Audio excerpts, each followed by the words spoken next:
ಈ ಕೆಸಿ ವ್ಯಾಲಿದು ನಮಗೆ 400 MLD ಅಂತ ಸ್ಕೀಮ್ ಆಗಿದ್ದನ್ನ 300 ರೀಚ್ ಆಯ್ತು. ಮತ್ತೆ ಬರ್ತಾ ಬರ್ತಾ 220 ಬಂದು ಇವತ್ತು ಎಷ್ಟು ಬರ್ತದೆ ಗೊತ್ತಿಲ್ಲ.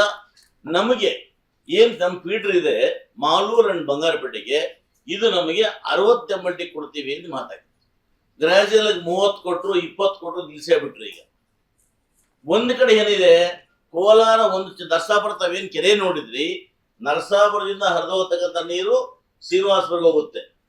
ಕೋಲಾರದ ಕೆಲವು ಭಾಗಗಳು ಶ್ರೀನಿವಾಸ ಅವರು ಮಾತ್ರ ಆರಾಮಾಗಿದ್ದಾರೆ. ಶ್ರೀನಿವಾಸಪುರ ಎಲ್ಲಾ ಕಡೆ ಅಲ್ಲ, ಕೆಲವು ಭಾಗ ಆನರಬಲ್ ಅಂಶವರೆಡ್ಡಿ ಸಾಹೇಬ್ರೆ, ಕೆಲವು ಭಾಗ ಎಲ್ಲಾ ಭಾಗ ಅಲ್ಲ. ಇರೋದ್ರಲ್ಲಿ ನೀವು ಹೆಚ್ಚಿಗೆ ಅನುಭವಿಸ್ತಾ ಇದ್ದೀರಿ ಅಂತ. ನಮ್ಗೆಲ್ಲ ಚಿತ್ರಾನ್ನ, ನಿಮ್ಗೆ ಸ್ವಲ್ಪ ಊಟ ಸಿಗ್ತಾ ಇದೆ ಅಂತ. ಪೂರ್ತಿ ಅಲ್ಲ, ಬೇರೆ ಅಲ್ಲ.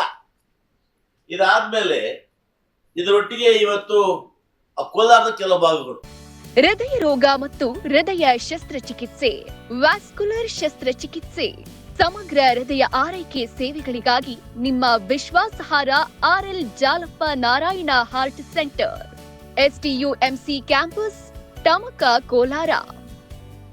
180030090309.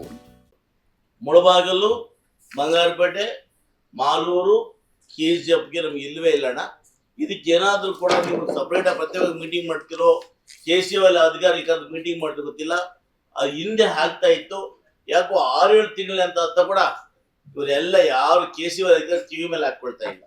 ಹೇಳಿದ್ರೆ ಅಲ್ಲಿ BBMP ಕೊಡ್ತಾ ಇಲ್ಲ, ನಮ್ಗೆ ವಾಟರ್ ಬೋರ್ಡ್ ಕೊಡ್ತಾ ಇಲ್ಲ ಅಂತ ಹೇಳ್ತಾರೆ. ಅದು ಎರಡನೇ ಸಮಸ್ಯೆ ಅಣ್ಣ. ಮೂರನೇದು, ಗ್ರಾಮೀಣ ಭಾಗದಲ್ಲಿ ಇವತ್ತೇನು RO ಪ್ಲಾಂಟ್ ಹೇಳಿದ್ದಾರೆ, RO ಪ್ಲಾಂಟ್ ರಿಪೇರಿ ಬಂದರೆ ಪಂಚಾಯತ್ ಖರ್ಚು ಮಾಡ್ಲಿಕ್ಕೆ ಹಣನೇ ಇಲ್ಲ.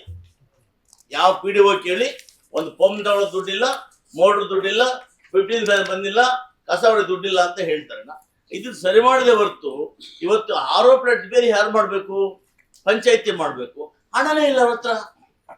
ಒಂದ್ಸರಿ ರಿಪೇರಿ ಮಾಡ್ಬೇಕಂದ್ರೆ 20,000, 30,000, 50,000 ಲಕ್ಷ ಖರ್ಚಾಗುತ್ತೆ. ಅವ್ರ ಹತ್ರ ಹಣನೇ ಇಲ್ಲ.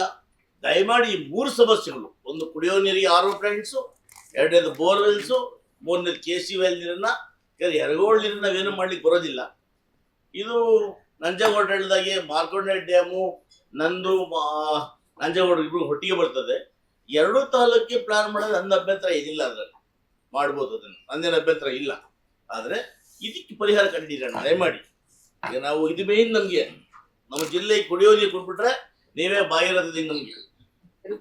ನಮ್ಗೆ ಅಂದ್ರೆ ನಮ್ಮ ಕ್ಷೇತ್ರ KGF ಕ್ಷೇತ್ರಕ್ಕೆ KC ವ್ಯಾಲಿ ನೀರ್ ಮೇಲೆ ನಾವು ಅವಲಂಬಿತವಾಗಿಲ್ಲ.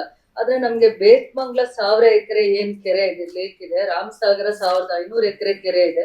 ಅದು ನಾವು ಡ್ರಿಂಕಿಂಗ್ ವಾಟರ್ಗೆ ಪ್ಯೂರ್ ಆಗಿ ಡಿಪೆಂಡ್ ಆಗಿದೀವಿ. ಅದಾದ್ಮೇಲೆ ಇತ್ತೀಚೆಗೆ 7-8 ತಿಂಗಳಲ್ಲಿ ಜಲ್ ಜೀವನ್ ಇಂದ ಏನೇನ್ ಬೋರ್ವೆಲ್ಸ್ ಕೊರ್ತಿದ್ರು, ಈ ಸಮ್ಮರ್ ಅಲ್ಲಿ ನಾವು ಆ ಬೋರ್ವೆಲ್ಸ್ ನ ಯುಟಿಲೈಸ್ ಮಾಡ್ಕೊಳ್ಳೋದ್ರಲ್ಲಿ ನಾವು ಕುಡಿಯೋ ನೀರಿನ ಅಭಾವನ ಸ್ವಲ್ಪ ತಕ್ಕ ಮಟ್ಟಿಗೆ ನಾವು ಸುಧಾರಿಸ್ಕೊಳ್ಳಿಕ್ಕೆ ಆಗಿದೆ. ಈ ತರ ಯಾವ್ದು 2-3 ಸೋರ್ಸಸ್ ಇದೆ. ಮುಂದೆನೂ ಕೂಡ ನಮ್ಗೆ ಎಲ್ಲೆಲ್ಲಿ ಲೇಕ್ಸ್ ಇದೆ, ಆ ಲೇಕ್ಸ್ ನ ಸ್ವಲ್ಪ ಮಳೆಯಿಂದ ಬರುವಂತ ನೀರ್ನ ನಾವ್ ಎಷ್ಟು ಅಕ್ಯುಮುಲೇಟ್ ಮಾಡ್ತೀವಿ, ಅದು ರೈತರಿಗೆ ಮತ್ತೆ ಕುಡಿಯೋ ನೀರಿಗೆ ಎರಡಕ್ಕೂ ಅಸೆಟ್ ಆಗುತ್ತೆ. ಅದೊಂದು ದೂರದೃಷ್ಟಿ ಇಟ್ಕೊಂಡ್ ಮಾಡಿದ್ರೆ ಹೆಲ್ಪ್ ಆಗ್ಬೋದು ಅಂತ ನನ್ನ ಅಭಿಪ್ರಾಯ.